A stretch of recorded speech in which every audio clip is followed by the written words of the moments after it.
Hi, Marbs here. Today we're going to take a look at a new game on Xbox, and that's called Cursed to Golf. First off, I am not by any stretch of the imagination a golf aficionado. I have been known to play some putt-putt golf upon occasion, and maybe even a little bit of putt-putt arcade golf on the Xbox 360. Golf beyond that has never really interested me in something that I would want to watch. I think watching golf is like watching paint dry. But I am a sucker for a cute game, and I am a sucker for a challenge. And Cursed to Golf has plenty of both of that. So let's talk about it a little bit. So Cursed to Golf by Chuhai Labs just came out August 18th, 2022. And I can tell you this review was entirely done using the Xbox Series X. So your mileage may vary if you're playing on another platform. The concept of the game is a little bit strange in itself. Basically, this championship golfer in the game gets struck by lightning and then cursed to golf purgatory.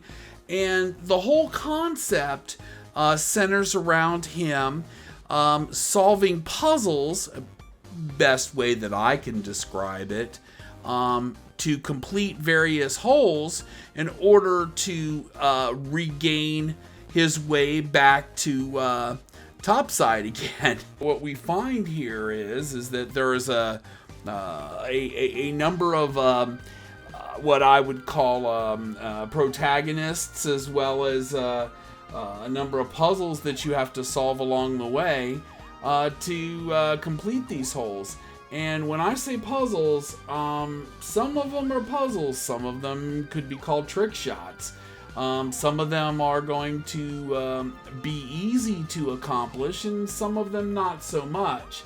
And that is maybe a little bit because of the two-dimensional side-scrolling perspective nature of the game itself. Now, every level has its own specific obstacles, but every level you still have the same three clubs. You have your iron, your driver, and your wood. Now, your iron, it can hit for distance somewhat, but not as far as what the driver gives you a little bit higher arc and a little bit further distance.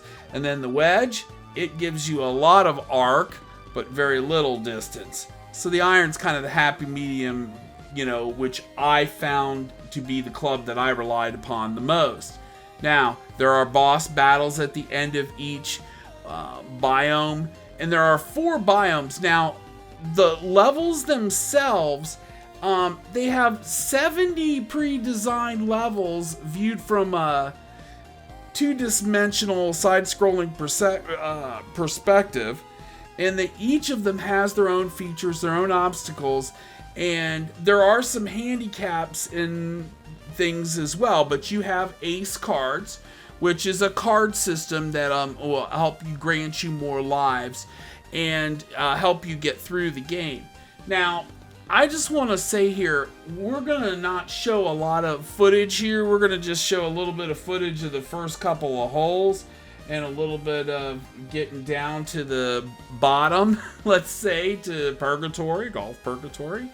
And I don't want to spoil the discovery, because one of the things that I found that was so cute about this game was the discovery aspect. And the ability to try and perfect you being able to do it in a shorter amount of strokes. I had one of my kids say to me, I can do that with 4 less strokes because I think you went the wrong way. My point is, though, it's a lot of fun to play, and it was a lot of cool fused in with the game.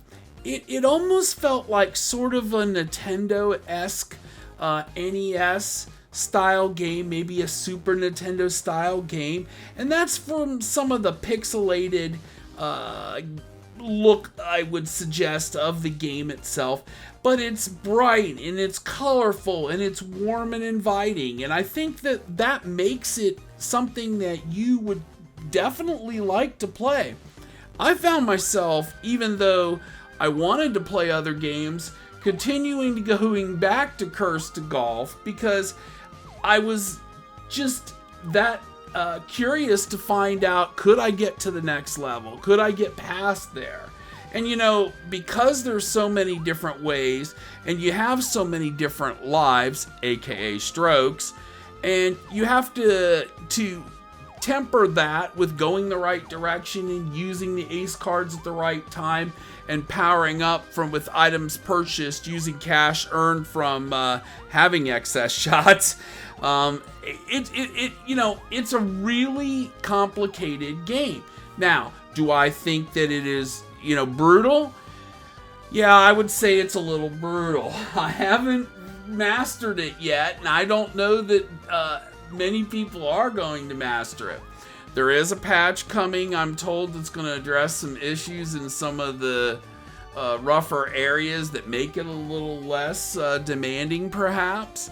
But the truth of the matter is that Curse to Golf is a great game. It plays well, it looks well. I guess looks good. And I had a blast, and I really enjoyed it. It would make a great portable game as well, so I can see this being quite successful on a platform like the Switch. But as all things are, it will be a game that will take some practice to master if you really want to be good with it. As for a physical release on this, after talking to the folks at Chuhai Labs, they'd love to do a physical release. So if you're a physical Xbox publisher or somebody who would love to do a physical version of this game, I think it really deserves to have a physical release. It's just such a cute concept. Also, I asked about add-ons. At this time, the game just recently came out on August 18th, so give it a little time to see how well it does, because they're just kind of still swatting bugs and working on the game. I would suggest that maybe is kind of the reaction that I got from the Chuhai Labs folks. You just never know how this market works, and if it's successful enough and people want it, I think they'd love to do it. So again, it's definitely a game that you should take a look at.